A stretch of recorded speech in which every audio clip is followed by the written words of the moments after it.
মারকাজুল কুরআন ওয়া সুন্নাহ মাদ্রাসা একটি ইসলামিক আদর্শ মাদ্রাসা। প্রতিষ্ঠিত হওয়ার পর থেকে সুনামের সাথে শিক্ষা প্রদান করে আসছে। তারই ধারাবাহিকতায় মাদ্রাসা প্রতিষ্ঠাতা জালাল গাজী এআইটিভি প্রশ্নোত্তরে অল্প পরিসরে কিছু বলছেন। প্রশ্নোত্তর নিয়েছেন আল ইমরান, প্রতিষ্ঠাতা চেয়ারম্যান এআইটিভি অনলাইন। বর্তমান পরিস্থিতিতে মাদ্রাসার শিক্ষা ব্যবস্থার কতটুকু ভূমিকা রাখে? মানুষ সৃষ্টির পর থেকে আল্লাহ তাআলা যুগে যুগে নবী ও রাসূলদেরকে দুনিয়ায় প্রেরণ করেছে মানুষদেরকে সঠিক দিক নির্দেশনা, সঠিক পথ দেখানোর জন্য। আমাদের মহানবী হযরত মুহাম্মদ সাল্লাল্লাহু আলাইহি সাল্লামের শেষ নবী এবং সর্বশ্রেষ্ঠ নবী, এরপর কোন আর নবী আসবে না। নবীর দায়িত্ব আলেম ওলামাগণই পালন করবে। নবী যেহেতু আর কোন নবী আসবে না, নবীর দায়িত্ব আলেম ওলামাগণ পালন করবে। আর এই আলেম ওলামাগণ তৈরি কারখানাই হলো মাদ্রাসা। এই জন্য মাদ্রাসা অত্যন্ত জরুরি।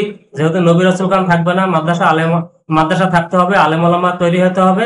এবং এই শেষ জমানায়, এই ফিতনা ফাসাদের জমানায় মাদ্রাসা শিক্ষাটা অত্যন্ত জরুরি। মাদ্রাসায় আরবির পাশাপাশি কি কি শিক্ষা দেওয়া হয়? সেখানে শিক্ষার মান কি রকম? বর্তমানে মাদ্রাসায় আরবির পাশাপাশি জেনারেল সাবজেক্ট গুলো, বাংলা, অঙ্ক, ইংরেজি, ইতিহাস, ভূগোল, সাধারণ জ্ঞান, সমাজ বিজ্ঞান এসব সাবজেক্ট দেওয়া হয় এবং কোরআন হাদিস মাদ্রাসায় আরবি সাবজেক্ট দেওয়া হয়। মোট কথা হলো মাদ্রাসায় পড়লে স্কুল এবং মাদ্রাসা দুই বিষয় কমপ্লিট হবে ইনশাআল্লাহ। অভাবী শিক্ষার্থী আছে যাদের লেখাপড়া চালানোর সামর্থ্য নাই, তাদের জন্য আপনার মাদ্রাসার কি ব্যবস্থা আছে? আলহামদুলিল্লাহ, এই ব্যাপারে আমাদের মাদ্রাসা অত্যন্ত নমনীয়। দুস্থ, গরিব, অসহায়, মেধাবী ছাত্রদের জন্য বিশেষ ছাড়ের ব্যবস্থা আছে। এখানে কোনো বাধ্যবাধকতা নাই। আমরা গরিব ছাত্রদের থেকে যতটুকু পরিমাণ পারে এতটুকুতে আমরা ভর্তি করি এবং লেখাপড়া করার ব্যবস্থা করি। যে কোনো সময় কি কোনো বাধা বিপত্তির সম্মুখীন হয়েছেন কিনা? না, আলহামদুলিল্লাহ, মাদ্রাসা শুরুর পর থেকে আলহামদুলিল্লাহ এই পর্যন্ত কোনো বাধা বিপত্তির সম্মুখীন হয় নাই। এলাকার মানুষজন ধর্মপরায়ণ, ইসলাম প্রিয়, খুব ভালো মনের মানুষ। এখানে কোনো সমস্যা নেই, আলহামদুলিল্লাহ ভালোভাবে চলতেছে। জেনারেল লাইনে লেখাপড়া করছেন, কিন্তু এই লাইনে আসার কারণটা কি?